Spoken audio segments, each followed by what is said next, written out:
হাই everyone, নমস্কাৰ। কি খবৰ? আশা কৰোঁ সকলো ভালে আছে। ৰাতিপুৱা শুই এতিয়া বনাই আছে ৰুটি আৰু ইমান ৰ'দ আজি, কি ক'ম, ৰাতিপুৱাৰ পৰা বহুত গৰম।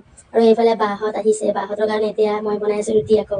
এইফালে আমাৰ টিকলিজনী, ঈদৰ দিনা মই একোৱে ভিডিঅ' কৰা নাই, যিটো গৰম দিছিলে। আৰু এইটো বকৰি ঈদততো ইমানেই কাম থাকে আৰু গোটেই দিনটো পাকঘৰত সোমাই থাকি মোবাইলটো ল'ব একেবাৰে মন নাযায়।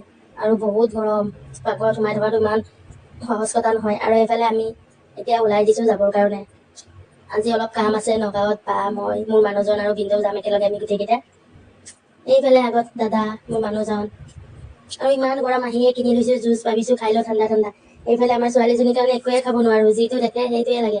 এতিয়া তাক খালী পেকেট দুটামান দি দিছোঁ, এই দুটা খালী পেকেট দুটাকে খাই আছে। এতিয়া বুজি নাপায় কাৰণেহে, বুজি পোৱা হ'লে। আৰু এইফালে এতিয়া চেঞ্জ কৰি দিওঁ তাৰ কাপোৰ, আৰু ইয়াত চেঞ্জ কৰি লৈ আহিলোঁ আমি যিটো কামৰ কাৰণে আহিছিলোঁ। আৰু ইয়াতো আহি আমাৰ ছোৱালীজনীয়ে একদম খুটুং খাটাংকৈ একদম খোজকাঢ়ি পৰিছে, গোটেইটো চাই কৰিছে। এতিয়া আমাৰ কাম শেষ হ'ল, আমি খাই আছোঁ কফি। ভাবিছোঁ কামটো শেষ হ'ল, এতিয়া আমি খাই বৈ ওলাই দিম আৰু ইয়াৰ পৰা।